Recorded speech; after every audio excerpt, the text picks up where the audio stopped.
With Miranda Kahn, J.D. Hayworth welcoming you back to Newsmax Prime. And Miranda, people are counting down the days to our Independence holiday. So many people are going to be out enjoying the festivities. Yeah, but it's for federal authorities. It's also a time for heightened concern. Authorities are warning local law enforcement officials all across the country about possible terror attacks targeting the July 4th holiday. So let's talk to someone with experience dealing with security challenges in the service of our government. Joining us now via Skype, former INS officer Michael Cutler.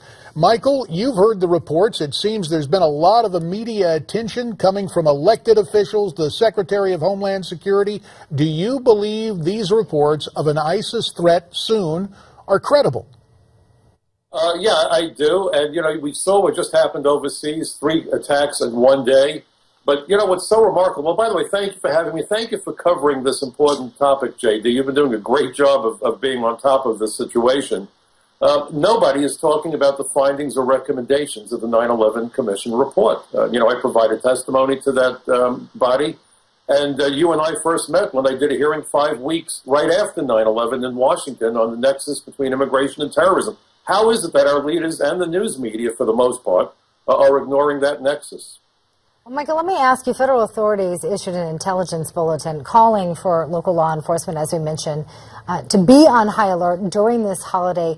What do you expect them to be doing during this time? Well, I'm sure that you've got everybody's leave canceled. I am sure they're out doing routine patrol. I am sure that the folks over at, for example, New York City Police Intelligence, and we probably have one of the most sophisticated departments in the country, if not the world. I know their intel people are working their sources. I'm sure that there are wiretaps up. But the problem is we don't know what we don't know.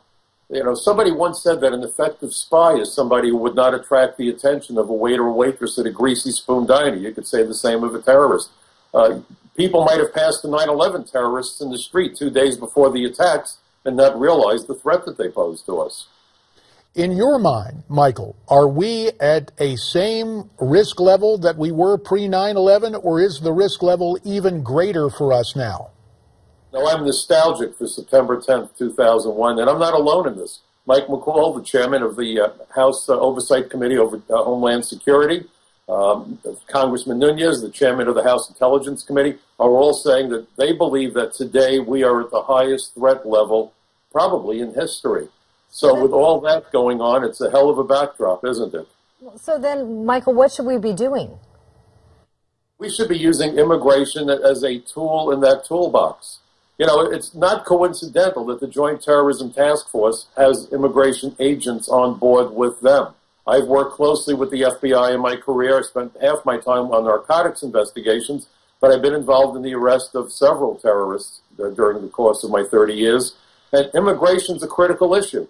If you look at the terrorists that have been arrested recently, many of them were granted U.S. citizenship, political asylum, lawful immigrant status. The Tsarnaev family got asylum. One of the 2 Tsarnaev brothers was actually a naturalized citizen.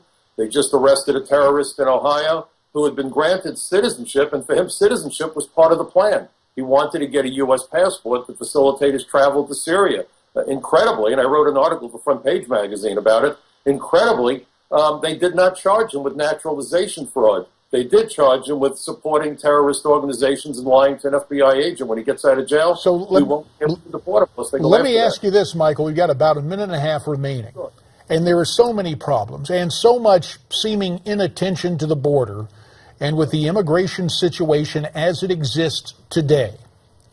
In your mind, heading into this holiday weekend, what should American citizens keep in mind as they go to large gatherings? What do you think people can do on an individual level for their own safety? Excellent question, and it's the old story of if you see something, say something. If someone is acting suspiciously, err on the side of reporting to law enforcement. Obviously, if you see a package unattended, absolutely clear the area and get law enforcement notified as fast as possible.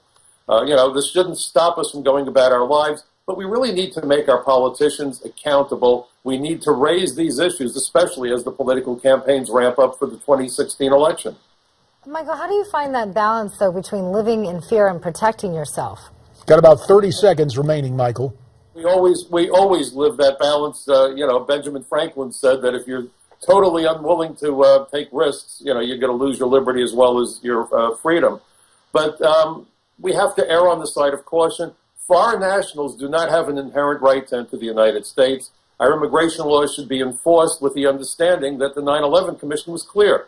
Immigration is an important tool. It has to be used first and foremost to protect American lives, and we need to make certain our government lives up to that obligation. Michael Cutler, we appreciate your time and your insights. Miranda, the biggest problem I've seen over a decade and a half is failing to secure our border.